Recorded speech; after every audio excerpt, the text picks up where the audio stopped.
senão também as crises e problemas que tem de enfrentar, ao deparar-se com o trabalho que deve realizar. 1.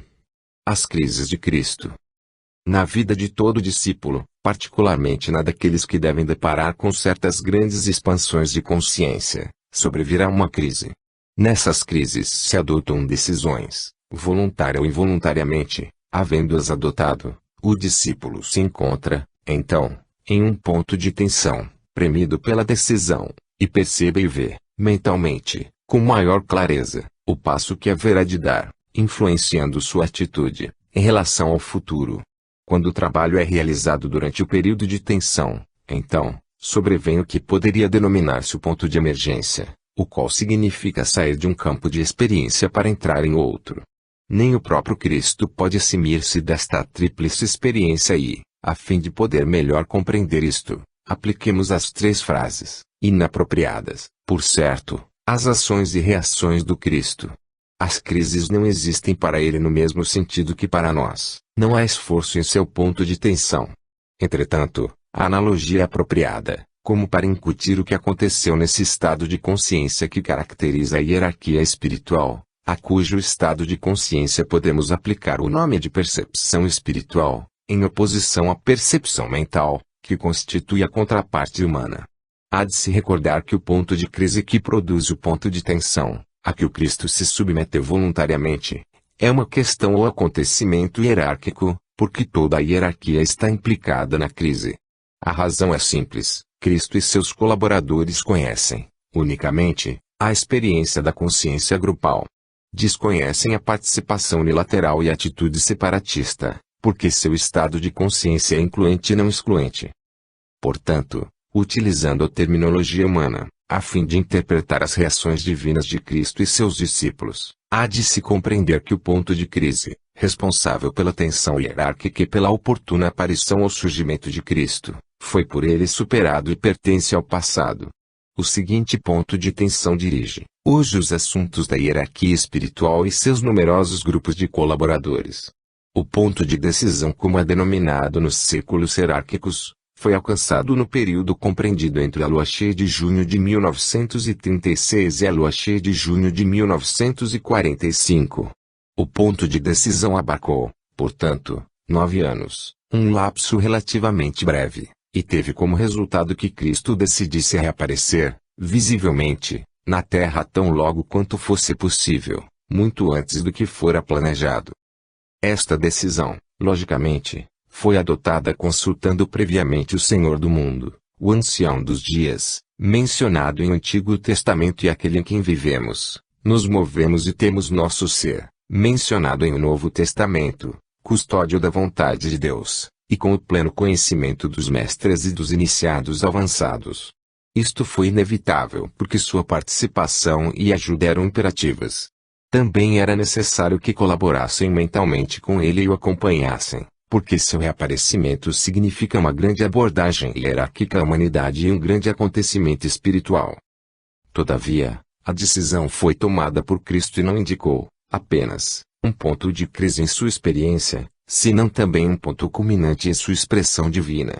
Com toda a reverência, dentro dos limites da compreensão humana, deve-se lembrar que nada existe de estático em todo o processo evolutivo de nosso planeta e do cosmo. Só existem processo e progresso, avanço, acrescentada aquisição e elevada realização. Cristo mesmo está sujeito a esta grande lei universal. Novamente, com toda a reverência, dizemos aqui que ele, também, tem progredido em sua experiência divina e se acha mais próximo que nunca, se assim se pode dizer, do Pai e da vida universal una. Sua compreensão e captação da vontade de Deus é mais profunda, e o cumprimento dessa vontade está mais de acordo com o propósito divino, que quando esteve na Palestina, há 2000 anos. Logicamente, por parte do Cristo, houve uma crescente percepção, relativamente à intenção da mente divina, tal como se acha personificada nessa entidade a que denominamos Deus. Cristo já não dirá como em sua agonia, Pai, não minha vontade, senão a tua seja feita. Hoje não tem vontade própria, só anima a vontade de seu Pai e a capacidade de tomar decisões que constituem a plena expressão dessa vontade divina. Resulta difícil descrever sua obra com outras palavras. Os comentaristas tratam de explicar e justificar a experiência do Cristo no Getsemane atribuindo à natureza humana do Cristo, o que parece ser uma debilidade e, em consequência, a inibição temporária de sua natureza divina. Viam-se obrigados a adotar esta posição devido ao pronunciamento teológico imperante sobre a divina perfeição do Cristo, uma perfeição absoluta, soberana e utérrima, que jamais reclamou para si. Hoje se acha mais próximo que nunca da perfeição. Este desenvolvimento divino fez-se possível, nos anos de decisão anteriores a junho de 1945, uma correta escolha, não só para ele senão para a hierarquia espiritual. De acordo com a vontade divina, devia reaparecer, fisicamente, na Terra, para presidir a materialização do reino de Deus na Terra e restabelecer os mistérios da iniciação, de tal forma que servissem de base para a nova religião mundial. Por sobre todas as coisas devia revelar a natureza da vontade de Deus. Dita vontade se considera humilde como o poder pelo qual se fazem as coisas, se produzem as situações, se iniciam atividades e se levam a cabo os planos, que em regra se executam desapredadamente. Esta definição é a que mais facilmente formulam os homens, porque a julgam em termos de sua própria vontade, a vontade de melhorar individualmente. Este tipo de vontade é egoísta e mal entendida a princípio, porém tende, finalmente, ao altruísmo, à medida que a evolução cumpre sua beneficiosa tarefa. Logo a vontade é interpretada em termos de plano hierárquico, e o esforço do indivíduo se inclina a negar sua própria vontade, tratando de fundi-la com a do grupo, sendo o grupo mesmo um aspecto do esforço hierárquico. Este é um grande passo dado na correta orientação, que conduzirá, finalmente, a uma mudança de consciência. A maioria dos aspirantes se encontra, hoje, nesta etapa, não obstante a vontade ser, em realidade, algo muito diferente do que manifesta a consciência humana, quando os homens tratam de interpretar a vontade divina em termos de seu atual grau de evolução. A chave para compreender isto se encontra nas palavras eliminar toda a forma. Quando se vence o atrativo que exerce a substância e desaparece o desejo, então predomina o poder de atração da alma, e a ênfase, posta durante tanto tempo sobre a forma, a atividade e a vida individuais, é substituída pela forma e propósito grupais. Logo, o poder de atração exercido pela hierarquia e os discípulos dos mestres é substituído pela atração e interesse posto sobre as coisas superiores. Quando estas assumirem o lugar que lhes corresponde na consciência, então se fará sentir a atração dinâmica do aspecto vontade da divindade, que não tem relação alguma com a forma ou formas, com o grupo ou grupos. À luz da vontade de Deus, Cristo tomou certas decisões fundamentais e se propôs levá-las a cabo em um futuro relativamente imediato, sendo a data exata de sua vinda só conhecida por ele e por alguns de seus mais antigos colaboradores. Não obstante tais acontecimentos futuros se ocultarem de trás de certa decisão fundamental da humanidade mesma, a qual se está levando a termo devido a certas novas tendências no pensar humano, e como resultado de uma reação humana subjetiva à decisão adotada por Cristo e pela hierarquia espiritual, a Igreja Invisível. Já se tem dito e aceita a motivação do seu reaparecimento, sendo percebida por ele com toda clareza. Deve terminar o trabalho iniciado há 2000 anos e inaugurar a nova religião mundial. Não se pode ignorar as necessidades de uma humanidade que implora e invoca. Devem-se dar os passos que precedem a uma magna iniciação hierárquica em que o Cristo é o participante principal. Os acontecimentos sintomáticos do momento final não podem ser postergados. Se é possível falar em termos reverentes e simbólicos, a recompensa deferida ao Cristo ao anunciar sua decisão, como final e irrevogável, foi o consentimento, ou melhor, o direito, que nunca havia sido outorgado, de utilizar certa grande invocação, procedendo de duas maneiras. 1. Como invocação hierárquica, dirigida ao centro onde a vontade de Deus é conhecida. 2. Como prece mundial, expressa em palavras que toda a humanidade possa utilizar inteligentemente. Jamais se concedeu facilmente o direito de empregar certas palavras de poder ou estrofes orientadoras. A autorização do Senhor do mundo, o ancião dos dias, foi outorgada devido à decisão do Cristo de aparecer, novamente, entre os homens, trazendo consigo seus discípulos. Depois do momento culminante de crise espiritual e sua consequente decisão, Se alcançou um ponto de tensão, e neste estado de tensão espiritual está trabalhando e planejando a igreja invisível, levando os discípulos do Cristo, ativos na terra, a uma condição similar de tensão espiritual. O êxito do reaparecimento do Cristo, em presença física, assim como de outros fatores, vinculados ao seu reaparecimento, depende dos acontecimentos e contatos que têm lugar, agora, durante o período de tensão. Em todo ponto de tensão, seja qual for o tempo, gera-se energia para o futuro, sendo enfocada de tal forma ou condição, que sua força pode ser dirigida para onde e quando seja necessitada. Isto é uma consideração difícil de se compreender. Um ponto de tensão é, simbolicamente, um manancial de poder.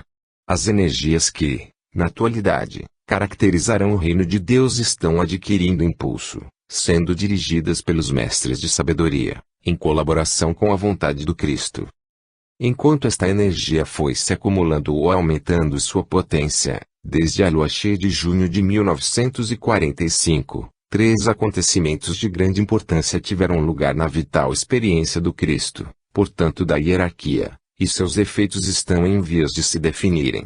Só posso referir-me a eles brevemente, pois não é possível comprovar a realidade do que aqui se expõe, unicamente a possibilidade. A probabilidade e a lei de analogia indicarão a veracidade destes acontecimentos.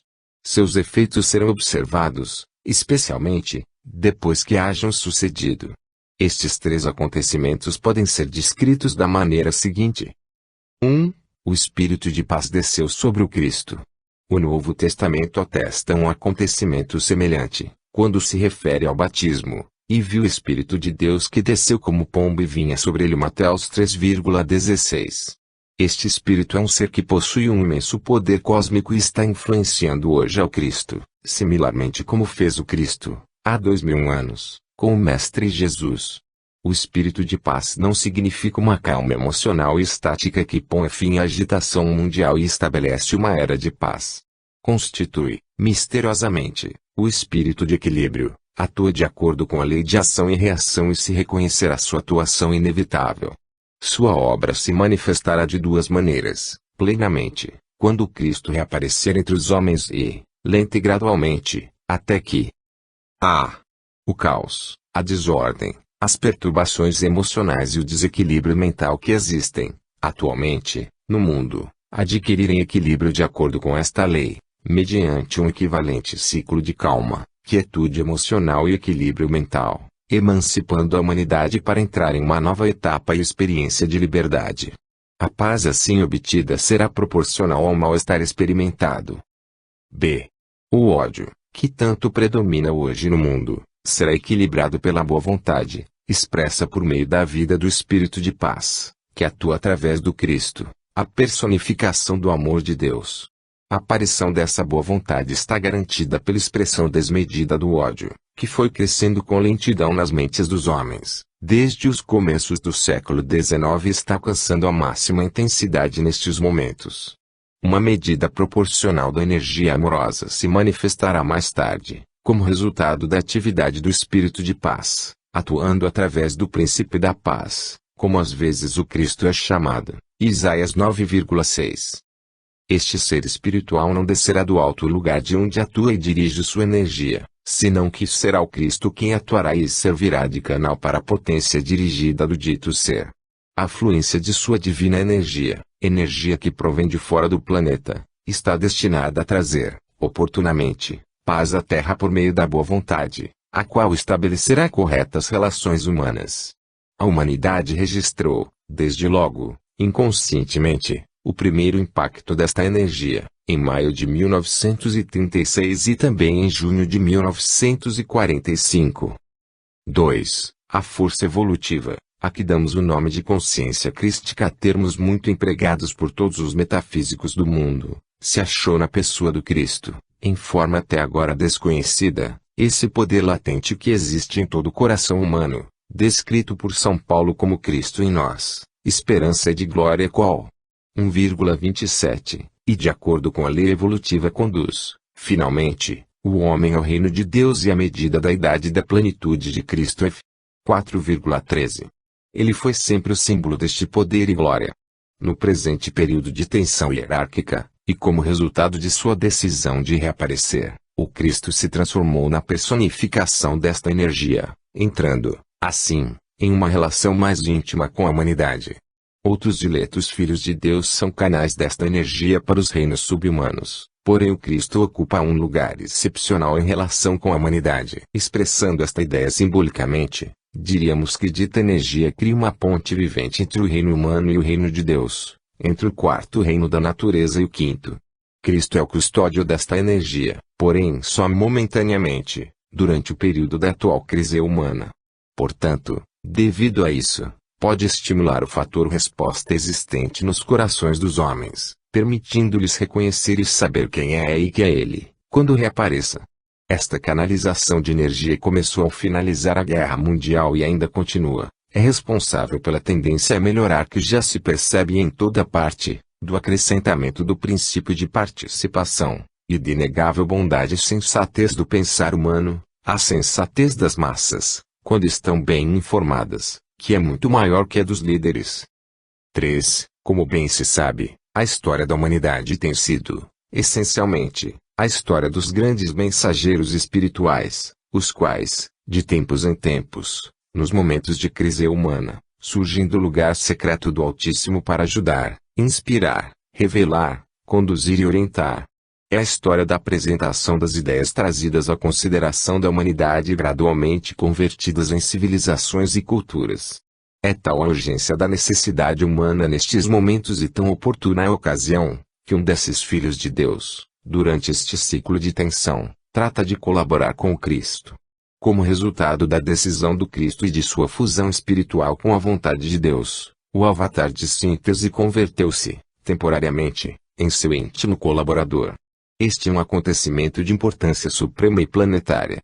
Sua relação e plano de ajuda datam do pronunciamento da grande invocação, e de seu uso pelos homens, no mundo inteiro. Devido à magna tarefa, com a qual o Cristo se está defrontando, será fortalecido e apoiado pelo avatar de síntese. Este silencioso avatar falando simbolicamente, manterá seu olho sobre ele, sua mão debaixo dele e seu coração palpitará uníssono com o seu. Este ser está estreitamente relacionado com o aspecto vontade da divindade e sua colaboração foi possível devido à própria realização do Cristo no aspecto mais elevado da vontade espiritual. Atua de acordo com a grande lei de síntese, produzindo unidade, unificação e fusão. Sua função, uníssona com a energia do Cristo, consiste em gerar vontade espiritual da humanidade, a vontade para o bem. Seu poder atua em 3 campos de atividade nestes momentos. A. Na hierarquia espiritual, revelando a natureza divina da vontade para o bem, que deve expressar o reino de Deus e também a natureza do propósito divino. B. Na Assembleia das Nações Unidas, porém não no Conselho de Segurança, gerando ali uma lenta mas crescente vontade para a unidade. C. Nas massas de homens de todo o mundo, estimulando um impulso para lograr um melhoramento geral. Sua atividade constitui, forçosamente, a atividade das massas, porque ele só pode canalizar suas energias através da consciência das massas ou por meio de uma entidade que possua consciência do grupo, tal como a hierarquia, as Nações Unidas ou a humanidade. O ponto central de seu esforço e o agente por meio do qual se pode efetuar a distribuição de sua energia é o novo grupo de servidores do mundo. Este grupo está relacionado em forma excepcional com este avatar de síntese. O objetivo principal do novo grupo de servidores do mundo é, e tem sido sempre, reunir todos os agentes de boa vontade, que respondem à energia da divina vontade para o bem. Seu trabalho pode ser intensificado, construtivo e criadoramente, mediante a associação do avatar de síntese e o Cristo. Sua tarefa consiste em introduzir a nova era, na qual começarão a funcionar, como um todo criador, os 5 reinos da natureza. Seu trabalho pode ser classificado por setores, funções ou atividades. A. Chegar a uma síntese ou união humana, que conduzirá a um reconhecimento universal da humanidade una como resultado de corretas relações. B. Estabelecer corretas relações com os reinos subhumanos da natureza, que conduzam ao reconhecimento de que só existe um mundo. C. Ancorar o reino de Deus, a hierarquia espiritual de nosso planeta, abertamente sobre a Terra, o que conduzirá ao reconhecimento universal de que os filhos dos homens são uno. Estes objetivos serão apoiados e ajudados pelo avatar de síntese, e com este propósito se uniu ao Cristo, trabalhando através da hierarquia, recebendo instruções do centro onde a vontade de Deus é conhecida. Estes três acontecimentos, pontos de distribuição de energia, estão relacionados e entraram em atividade durante o período de tensão que atravessam, na atualidade, o Cristo e a hierarquia. Servem para reorientar a energia e enfocá-la sobre a humanidade, pois são resultado da decisão tomada pelo Cristo, depois de seu momento de crise, e estão vinculados com a preparação hierárquica para o reaparecimento do Cristo. 2. Cristo como precursor da Era de Aquário. Existe a tendência a passar por alto o fato de que, apesar de haver reconhecido sua função como instrutor e guia espiritual da humanidade, durante a era que está rapidamente chegando ao seu fim, o Cristo também reconheceu o trabalho que deveria realizar, quando finalizasse esta era, e o novo ciclo astronômico viesse à existência. O cristão comum ignora as épocas e ciclos pelos quais nosso planeta passa, influenciado pela progressão solar. A atual duvidosa ciência da astrologia desviou o legítimo interesse da humanidade pelos estudos astronômicos e a interpretação espiritual da passagem do Sol através dos signos do zodíaco. Entretanto, o Novo Testamento revela com toda a clareza este reconhecimento, matizando a apresentação de todo o Evangelho, também o expressando o Antigo Testamento. O pecado dos filhos de Israel no deserto não foi mais que uma reversão da antiga adoração mitraica que caracterizava a época em que o Sol estava no signo de Touro, o touro, como é denominado tecnicamente. Prostraram-se diante do bezerro de ouro e o adoraram, olvidando o novo ensinamento da Era de Áries, o carneiro, na qual estavam entrando, o ensinamento da vítima propiciatória, que matiza a história judia. Esqueceu-se do fato de que o Cristo foi o instrutor do novo período em que o Sol estava entrando, o período de peixes, porém ele está claramente evidenciado no símbolo dos peixes que aparecem constantemente nos 4 evangelhos. O peixe é o símbolo astrológico do signo de peixes, e o foi desde épocas imemoriais. Cristo também previu o trabalho que devia realizar na Era de Aquário, o signo seguinte em que entraria o Sol. Antes de sua desaparição, referiu-se ao símbolo da Era de Aquário e à tarefa que deveria levar a efeito. Com seus 12 discípulos interpretou um dramático episódio, síntese do trabalho que empreenderia mais tarde, quando houvessem transcorrido os 2000 anos da Era de Peixes. Disse ele a seus discípulos que entrassem na cidade, onde encontrariam um homem levando um cântaro de água e que o seguissem até o aposento superior e preparassem ali a festa da comunhão, que ele lhes compartilhariam. Lucas 22,10. Assim fizeram eles e teve lugar a última ceia. O antigo símbolo correspondente ao signo de Aquário, em que está entrando agora o nosso Sol, é o portador de água, um homem com um cântaro de água. A passagem do Sol pelo signo de Aquário é um fato astronômico que pode ser comprovado escrevendo-se a qualquer observatório, não é um prognóstico astrológico. A grande realização espiritual e acontecimento evolutivo de Didera será a comunhão e o estabelecimento das relações humanas entre todos os povos, permitindo aos homens de todo o mundo reunirem-se ante a presença de Cristo e compartilhem o pão e o vinho, símbolos do alimento. Os preparativos para esta festa, falando simbolicamente, estão em vias de execução, e são realizados pelos homens mesmos, à medida que lutam, se esforçam e legislam para a manutenção de suas nações, e o problema da manutenção ocupa a atenção dos legisladores de todo o mundo. Esta participação, iniciada no plano físico, também se aplicará nas relações humanas, constituindo a grande dádiva da Era de Aquário para a humanidade. A Igreja ignorou isto e os eclesiásticos não podem explicar o fato de que os judeus manifestaram sua predileção pelo touro, adorando o bezerro de ouro, que a dispensação judia empregar o símbolo da vítima propiciatória na Era de Áries, o carneiro, e que os cristãos fizeram fincapé sobre os peixes na Era de Piscis, a Era cristã. Cristo veio para pôr fim à dispensação judia, que devia haver culminado e desaparecido como religião quando o Sol passou de Áries a Piscis. Apresentou-se ante eles como seu Messias, nascendo na raça judia. Com a recusa de Cristo como Messias, a raça judia permaneceu, simbólica e praticamente, no signo de Áries. A vítima propiciatória deve passar, falando de novo simbolicamente, ao signo de Píseis, os peixes, e reconhecer seu Messias, quando retorne ao signo de Aquário. Do contrário, voltarão a cometer seu antigo pecado, por não responder ao processo evolutivo. No deserto, repeliram os judeus aquilo que era novo e espiritual, o mesmo fizeram na Palestina, há 2000 anos. Voltarão a fazê-lo se lhes apresentar a oportunidade. A dificuldade reside em que os judeus estão satisfeitos com uma religião que remonta a 5000 anos, e têm muito pouco interesse em mudá-la. Cristo previu a chegada da era de Aquário e expressou, graficamente, fazendo perdurar, através dos séculos, um fato profético que só agora, em nossa época, é possível interpretar.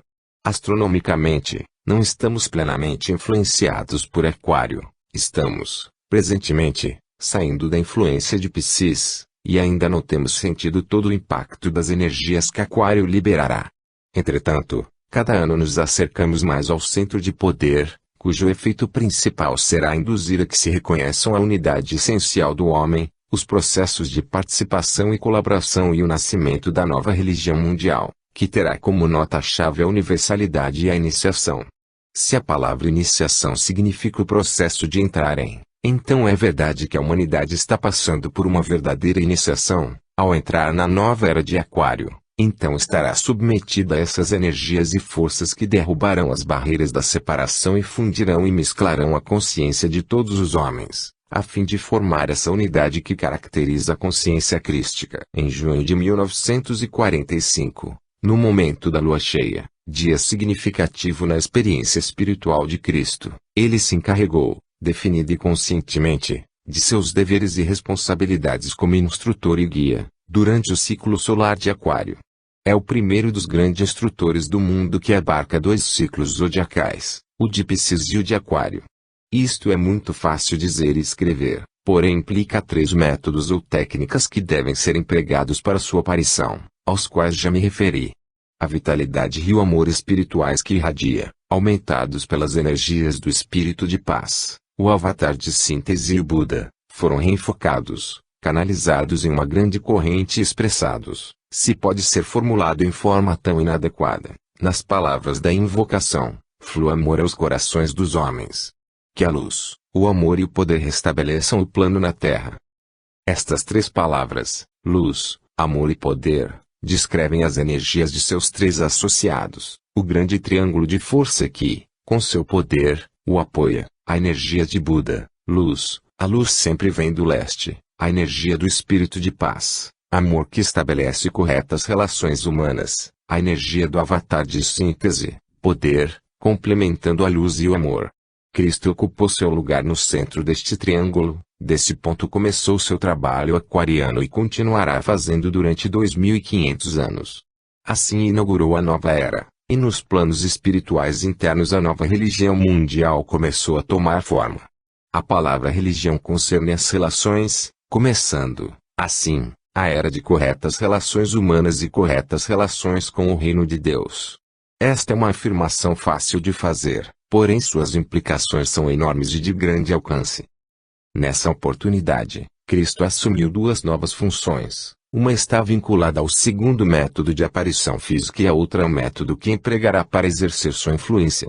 Constantemente, a luz, o amor e o poder se derramam sobre as massas, estimulando o acrescentamento da consciência crística. Mediante sua presença física, converter-se-á no dispensador da água da vida, pela influência que exerce, agora, sobre os que são sensíveis à sua impressão e à sua enfocadamente, converter-se-á no que se conhece tecnicamente como sustenedor dos pequenos. Como dispensador da água da vida e sustentador dos pequenos, assume os seus deveres na era aquariana, enquanto que como centro do triângulo mencionado acima, influi, ilumina e produz corretas relações entre as multidões. Daqui, que na próxima era será reconhecido como 1. O ponto dentro do triângulo. 2. O dispensador da água da vida. 3. O sustentador dos pequenos. Isto descreve seus 3 deveres para com a humanidade, e também o trabalho que caracterizará seu serviço mundial, durante a era aquariana. Consideremos estes aspectos de sua obra e tratemos de compreender o significado da responsabilidade que ele assumiu. É necessária certa compreensão para que o novo grupo de servidores do mundo e os discípulos ativos no mundo preparem, adequadamente, a humanidade para seu reaparecimento. Muito se pode fazer se os homens se esmeram em compreender e desenvolver a consequente e necessária atividade. Primeiro, como ponto dentro do triângulo, Cristo chegará a despertar os corações dos homens e instituirá corretas relações humanas, permanecendo incomovível onde se encontra e sendo, simplesmente, o que ele é. Isso fará transmitindo à humanidade a energia, desde os três vértices do triângulo que os circunda. Dita energia conjunta e impessoal, de natureza tríplice, esparzir-se-á universalmente, produzindo um progresso evolutivo, atraindo, magneticamente, os povos e nações entre si causando, automaticamente, o desenvolvimento do sentido de síntese, de uma provável unidade de uma fusão desejável. Assim como na era de Piscis se desenvolveu na humanidade uma resposta em massa ao conhecimento e ao princípio inteligência, assim na era de Aquário se evocará a resposta, em massa, às corretas relações, e a boa vontade, como sua expressão, caracterizará a consciência das massas. Talvez seja difícil compreender e apreciar esta possibilidade, porém, difícil foi, também, para as multidões dos primeiros séculos da era cristã alpiciana, compreender o futuro progresso dos sistemas educativos do mundo e a difusão desse conhecimento, que constitui a característica de nossa presente civilização e cultura. As aquisições do passado são sempre uma garantia de futuras possibilidades. Como dispensador da água da vida, sua tarefa é sumamente misteriosa e difícil de compreender. Há 2000 anos, disse publicamente, eu vim para que tenham vida e para que a tenham em abundância. João 10,10. O aspecto vida, desde o ponto de vista de Cristo, se expressa em três formas. 1. Como vida física, nutre as células do corpo. Esta vida se encontra dentro de cada átomo de substância, como ponto central de luz vivente. 2. Como vivência, expressa amor e luz dentro do coração. Quando esta vivência se acha presente e se manifesta, o átomo humano se converte em parte da hierarquia espiritual. 3. Como vida mais abundante, pode-se perceber como luz, amor e poder, dentro e sobre a cabeça do discípulo de Cristo. Esta vida mais abundante o capacita para colaborar, não só com a humanidade e com a hierarquia espiritual, senão também com Shambhala, centro de vida em sua mais pura essência. Se dizemos que a vida é a vivência que capacita, as palavras carecem de sentido. Entretanto, se a vivência é vinculada com a vida no plano físico, com a vida espiritual do discípulo e com o vivente desígnio de Deus, então se pode obter uma leve ideia acerca da maravilha do trabalho empreendido por Cristo, durante o passado, previsto por ele como sua futura responsabilidade. Cristo pode utilizar as energias que se definem com a frase vida mais abundante, porque liberarão, na era de Aquário, em forma nova e dinâmica, as novas energias necessárias, a fim de produzirem a restauração e a ressurreição. Esta nova energia é a força complementar da universalidade, e concerne ao futuro. A fluência de energia aquariana é um dos fatores que permitirão a Cristo completar sua tarefa como Salvador e Instrutor do mundo. Em junho de 1945, decidiu cumprir com seus deveres de distribuidor, sustentador e dispensador, e assumiu suas responsabilidades como precursor e instrutor da era de Aquário. Ao dizer sustentador dos pequenos, referimos-nos a um aspecto do trabalho do Cristo, que envolve o estímulo das consciências de seus discípulos, à medida que eles se preparam para a iniciação ou para penetrar em esferas mais profundas de conhecimento espiritual. O trabalho que realiza no Triângulo, com as multidões, terá por resultado a apresentação da primeira iniciação, o nascimento do Cristo na caverna do coração, como cerimônia fundamental da nova religião mundial. Por meio desta cerimônia, as multidões de todos os países estarão em condições de poder perceber, conscientemente, o nascimento do Cristo no coração, e o renascimento a que ele mesmo se referiu, João 3,3, quando esteve na terra. A este renascimento se referem os esoteristas quando falam da primeira iniciação.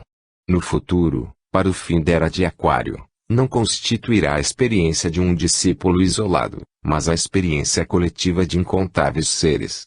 Muitos aspirantes submergir-se-ão nas águas purificadoras da iniciação do batismo, a segunda iniciação, e estas duas iniciações, preparatórias para o verdadeiro serviço e para a terceira iniciação da transfiguração, porão o selo de aprovação na missão do Cristo, como agente do grande triângulo espiritual que ele representa.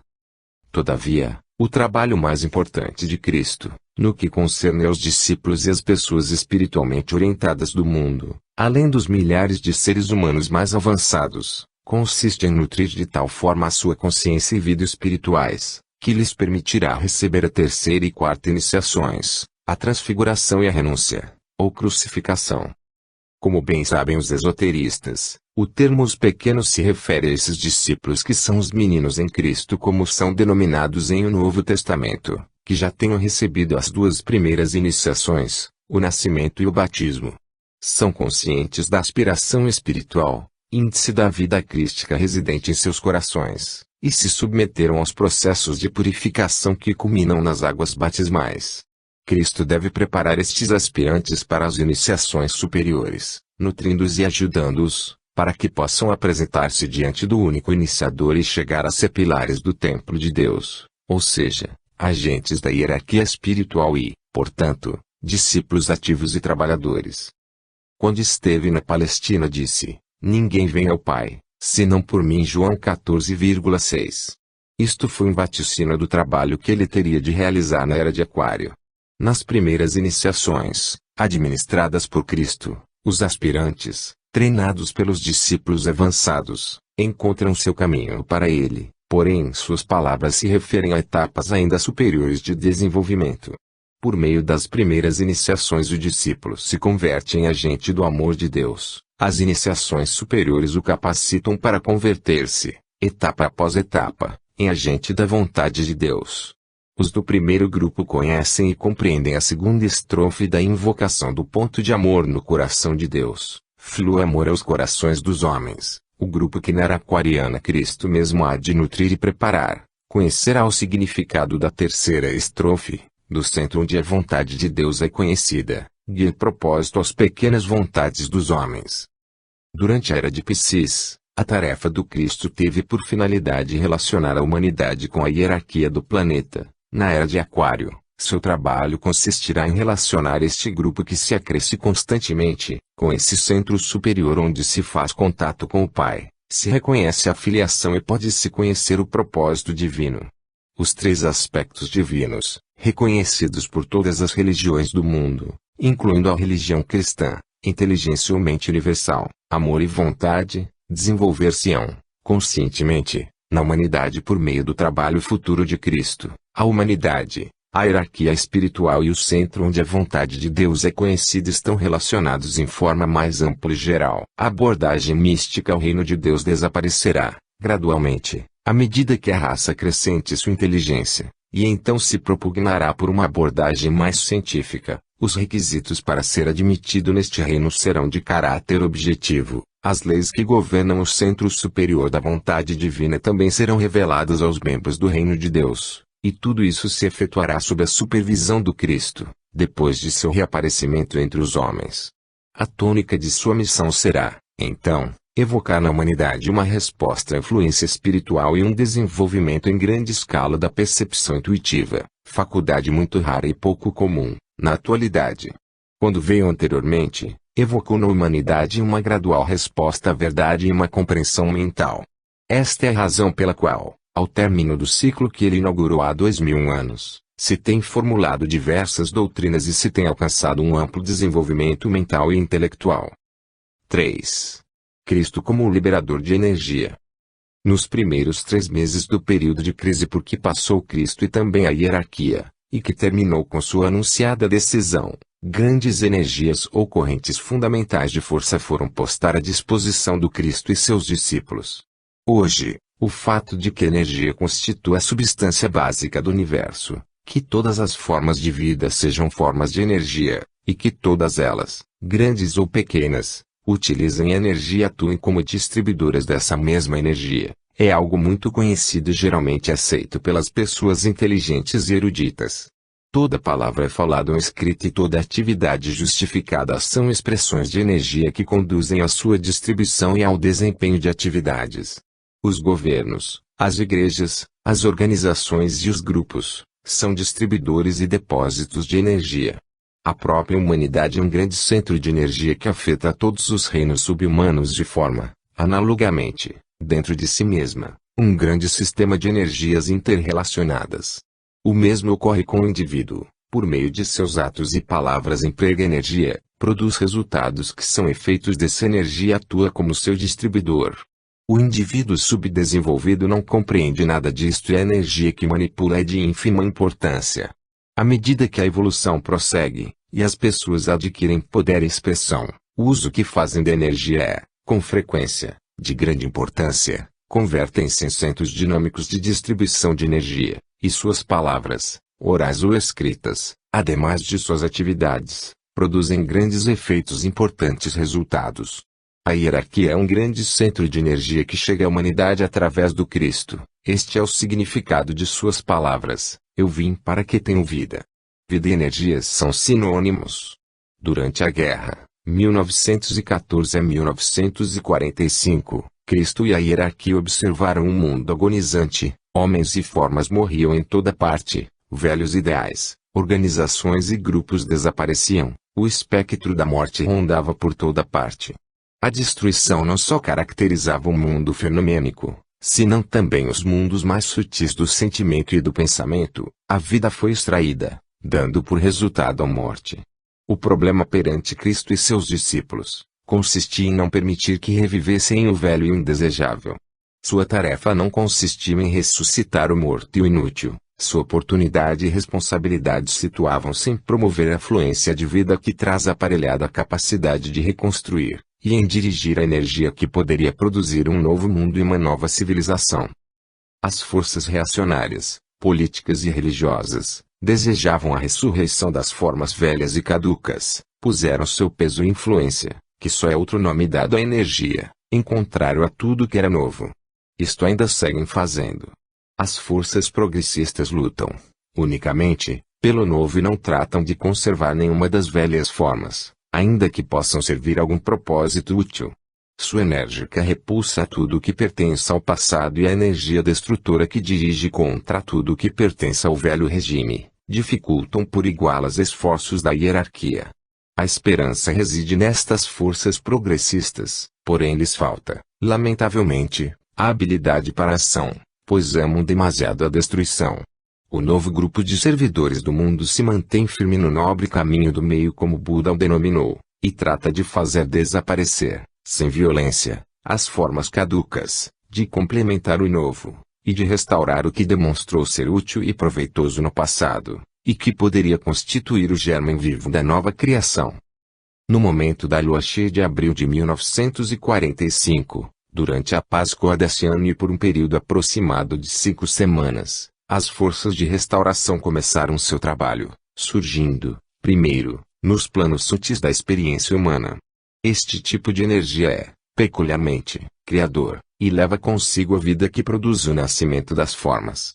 Afluiu a hierarquia por intermédio de determinados mestres e seus discípulos, sendo imediatamente transmitida por eles à humanidade. Esta é uma energia de massa e está, assim, relacionada com o estímulo da inteligência da massa. Não é a energia que havemos considerado anteriormente, quando tratamos da consciência crística no homem, senão a que faz que o homem pense, planeje e atue. Não produz resultados maus nem bons, senão que simplesmente desperta as mentes dos homens para que atuem inteligentemente. Esta atuação depende, por coerência, do homem, cujo tipo de mente responde às forças de restauração e está condicionada por seu grau de evolução, raça, nação, tradição e de acordo com as reações de sua civilização e religião. Estas forças se acham ativas, atualmente, em todos os países e com frequência produzem, de início, grandes dificuldades, conduzindo, finalmente, a uma reorganização da vida nacional ou planetária. Os efeitos serão, principalmente, físicos, trarão um novo mundo do qual haverá desaparecido todo indício de guerra, melhorarão a saúde física dos homens e dos animais, e serão reconstruídas as cidades e os povos. Seu objetivo é produzir uma nova terra e tudo aquilo que evidencia a fluência de uma nova vida.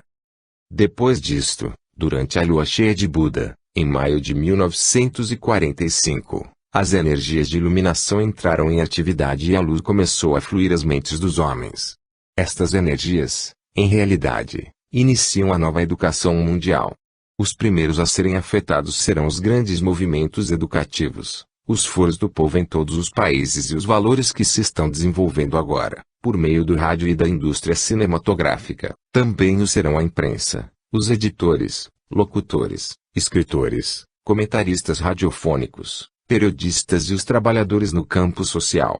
Estes efeitos talvez não se evidenciem ainda, devido ao breve tempo transcorrido, porém, esses movimentos e essas pessoas são os receptores das energias de iluminação, se estiverem preparados para reconhecerem as novas ideias que emergem e também os custódios e agentes distribuidores que as canalizarão e dirigirão para que influam nas massas de toda parte. Eclesiásticos, progressistas e liberais de todas as religiões também respondem a elas, porém sua utilidade se acha grandemente obstruída pela natureza reacionária do ambiente ou campo de atividade em que devem trabalhar, pois têm diante de si uma tarefa quase impossível de realizar. Além do mais, chegam à humanidade por meio do novo grupo de servidores do mundo, que é muito susceptível ao seu impacto, estando em condições de distribuí-las, porque trabalha em todos os campos de atividade mencionados anteriormente. As forças restauradoras emanam da mente de Deus e estão relacionadas e vinculadas com o princípio inteligente da natureza divina, sendo o intelecto o aspecto da divindade que distingue o homem de todas as outras formas da natureza. As forças de iluminação provêm do coração de Deus, e estão relacionadas com a compreensão divina e podem, portanto, chegar a fortalecer a todos aqueles que amam e servem a seus semelhantes, estando, ademais, vinculadas com o segundo aspecto ou princípio da divindade, amor-sabedoria, do qual o Buda e o Cristo constituem as expressões divinas mais proeminentes. Principalmente através deles e de seus discípulos, os mestres expressam a mesma linha de divindade, pela qual chegam as energias à humanidade, canalizadas pelo novo grupo de servidores do mundo. Cristo e Buda, em sua perfeição conjunta, constituem o campo da mente e do coração e se destacaram de seus semelhantes devido às suas realizações. Influenciaram hemisférios e séculos, enquanto que outros filhos menores de Deus tiveram influência sobre os países, em períodos de tempo mais breves. Ainda lhes falta realizar a consumação do trabalho, ainda que este não tenha muito que ver com as formas que personificam seus divinos princípios enunciados, luz e amor, senão com as almas que tenham evolucionado aplicando ditos princípios. Em junho de 1945, Cristo pôs em movimento as forças de reconstrução vinculadas ao aspecto vontade da divindade, sendo as menos poderosas das três correntes de energia liberadas, durante os 3 festivais da lua cheia de 1945. Estas forças de reconstrução são eficazes, principalmente em relação com essas entidades a que chamamos nações. A hierarquia está tratando nestes momentos de canalizá-las para a Assembleia das Nações Unidas. O emprego que se faça destas energias impessoais depende da qualidade e natureza da nação receptora, de sua verdadeira iluminação e do seu grau de evolução. As nações expressam, na atualidade, a autocentralização em massa de um povo e seu instinto de autoconservação. Portanto, estas energias podem acrescentar esse aspecto de sua vida e também a potência do objetivo que as Nações Unidas expõem, teoricamente, ante os povos. O objetivo principal da hierarquia é distribuir ditas energias construtivas e sintetizadoras, em forma tal que a teoria da unidade se converta, lentamente, em realidade, e a palavra unidade possa adquirir seu verdadeiro significado e sentido. O avatar de síntese está particularmente vinculado a este tipo de energia, o qual transmitirá à humanidade, com a ajuda do Cristo, algo que ainda é nominado. Não é nem amor, nem vontade, como geralmente se entende. Só uma frase composta de várias palavras pode revelar-nos algo de seu sentido. Dita frase é, o princípio do propósito dirigido, o qual envolve 3 coisas. 1. Compreensão do plano, intuitiva e especialmente instintiva, porém inteligentemente interpretada, tal como pode ser levado a cabo, em um futuro imediato por Cristo e seus discípulos. 2. Intenção enfocada, baseada no antedito e acentuando um aspecto da vontade, ainda não desenvolvido no homem. 3. capacidade para dirigir a energia, por meio da compreensão e intenção, para um fim conhecido e desejado, vencendo todos os impedimentos e destruindo tudo o que obstrui. Isto não significa a destruição de formas pela violência, tal como se tem presenciado no mundo, senão a destruição produzida pela vida grandemente fortalecida dentro da forma. O significado destes princípios divinos não tem muito sentido na atualidade, porque constituem grandes mistérios. Seguirá sendo um mistério, enquanto existam ignorância e incredulidade. Não existe mistério onde existem conhecimento e fé. Tudo o que sabemos, por ora, é que o Cristo reunirá e fundirá em si mesmo três princípios da divindade. Quando ele aparecer, a luz, que sempre existiu, será vista, o amor que nunca cessa, será conhecido, e o esplendor profundamente oculto, virá ao ser. Então teremos um novo mundo, mundo que expressará a luz, o amor e o conhecimento de Deus por uma revelação progressiva. Será evidente para todos a beleza desta síntese que o Cristo manifestará, e a maravilha da oportunidade que se oferece. Grandes forças, sob uma vigorosa direção espiritual, estão logicamente dispostas a precipitar-se neste mundo de caos, confusão, aspiração, esperança e perplexidade. Ditos grupos de energia estão preparados para serem focados e distribuídos pela hierarquia, e essa hierarquia, sob o seu grande guia, o Cristo, se acha mais próxima que nunca da humanidade. Em todos os países, o novo grupo de servidores do mundo também está atento a essa direção, unido em idealismo, objetivos humanitários, sensibilidade à impressão espiritual, propósitos subjetivos, amor a seus semelhantes e dedicado ao serviço altruísta. Todas as pessoas de boa vontade estão dispostas a ser guiadas para uma atividade construtiva e a ser agentes que, gradualmente, serão educados e treinados para estabelecer aquilo que, verdadeiramente, nunca existiu, corretas relações humanas. Desde o ser espiritual mais elevado do nosso planeta, passando por graduados grupos espirituais de homens iluminados e perfeitos, que trabalham no aspecto interno da vida, até o mundo externo do viver diário, em que servem homens e mulheres que pensam e amam, flui a onda da nova vida. O plano está preparado para a sua imediata aplicação e desenvolvimento inteligente. Os trabalhadores já existem e a capacidade de trabalho é adequada à necessidade. Sobre todas as coisas, a hierarquia permanece e o Cristo está preparado para reaparecer e demonstrar a realidade. 4. Cristo como unificador do Oriente e Ocidente. Resultará difícil para o eclesiástico ortodoxo cristão e de critério estreito aceitar estas palavras, pois significam, em primeiro lugar, que o Cristo trabalhará em íntima colaboração com o Buda, até que tenha ocorrido a fusão e a reconstrução. Buda está intimamente vinculado ao Cristo, no processo do reaparecimento deste, ainda que não estará envolvido nele nem estará ativo durante todo o período que abarque o futuro trabalho de Cristo na Terra. Como bem se sabe, tampouco ele deixou de manter contato e relação com a humanidade, posto que haja abandonado seu corpo físico há séculos. Fez isto a fim de cumprir certa tarefa que se lhe havia determinado e que incluía, além de outras coisas desconhecidas para a humanidade, algumas atividades relacionadas com a tarefa do Cristo, com a iminência de sua vinda e certos planos para a futura civilização da Era de Aquário. Como milhões de pessoas sabem, cada ano, no momento do Festival de Oisak, durante a lua cheia de maio, Buda se comunica com a humanidade por intermédio do Cristo e da hierarquia. Atua, desta maneira, como agente que estabelece uma relação entre o centro de onde a vontade de Deus é conhecida e o centro a que chamamos a raça dos homens. Empregam-se, premeditadamente, estas duas frases, porque todo o trabalho que estão fazendo estes dois grandes filhos de Deus se relaciona com a distribuição de energias, as energias da luz e do amor. Por intermédio do triângulo mencionado anteriormente, a energia da vontade será distribuída, sendo o Buda um dos distribuidores divinos.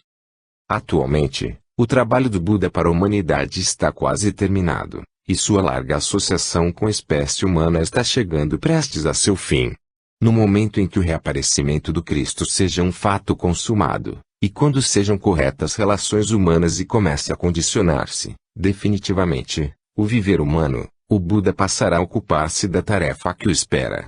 Um dos discípulos mais avançados do Cristo, que se lhe aproxima em hierarquia, ocupará seu lugar e continuará o trabalho relacionado com a humanidade.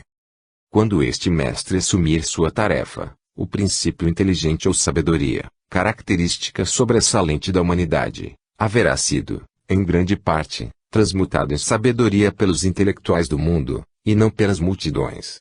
Sabedoria é a característica predominante do Buda, e o impulso desta energia, engendrada pela sabedoria, será, oportunamente, tão poderosa, que não necessitará de ser distribuída ou controlada pelo Buda.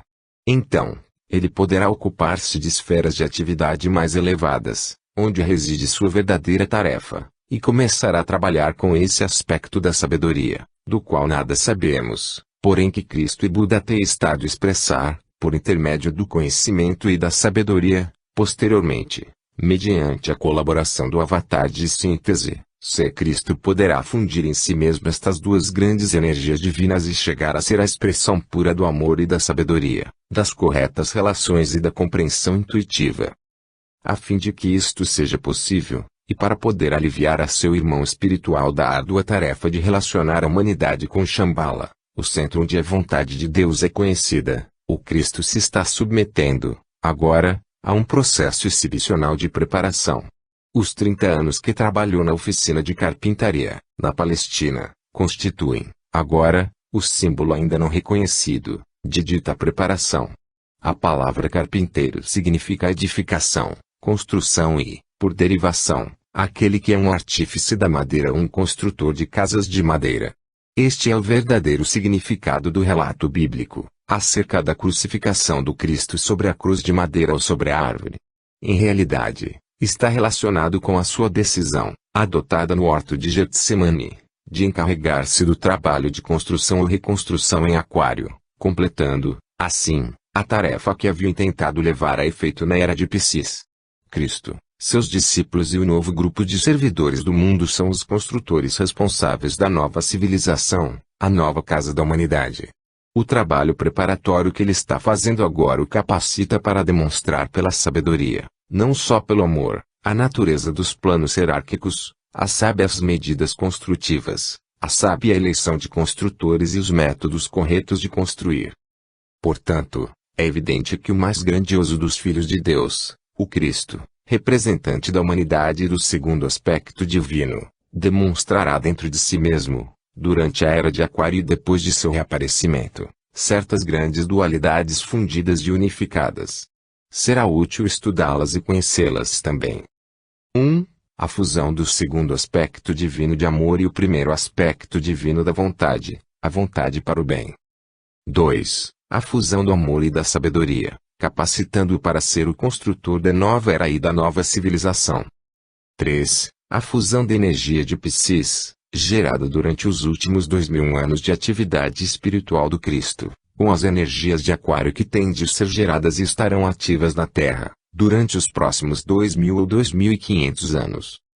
É para este processo de fusão, com tudo o que isso implica, que o Cristo se está submetendo a um processo de preparação que, uma vez completado, chegará a ser, em um sentido até agora desconhecido para ele, o ponto focal e o agente transmissor das seguintes 5 energias divinas.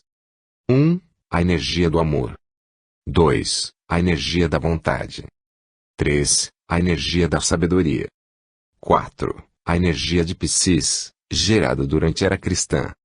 5. A energia de Aquário, que já se está gerando nas esferas internas do pensamento e do sentimento, e a que será gerada nos séculos futuros. Os métodos empregados em sua preparação só são conhecidos pelo Cristo, pelo Buda e pelo avatar de síntese. Todo treinamento esotérico ou espiritual deve ser auto-aplicado, e isto é tão certo para ele, como para o mais humilde aspirante. Não nos é possível conhecer os processos do pensamento, das reações e dos planos do Cristo. Na Palestina, sua aspiração foi profética e sua tarefa consistiu, principalmente, em colocar os alicerces para as atividades que seguirão ao seu reaparecimento, ademais de esparzir as sementes cujos frutos serão recolhidos na nova era. A tragédia de sua aparição, há 2000 anos, coloriu a apresentação da verdade por parte dos teólogos e os conduziu a expor uma lamentável história, gerando um mundo miserável e desditado. Esta tragédia teve lugar devido 1. ao descobrimento de que a humanidade não estava preparada e que, durante séculos, necessitar-se-ia de muita experiência, ensinamentos, provas e ensaios, antes de que seu verdadeiro trabalho pudesse começar. 2. Ao reconhecimento de que era necessária uma mais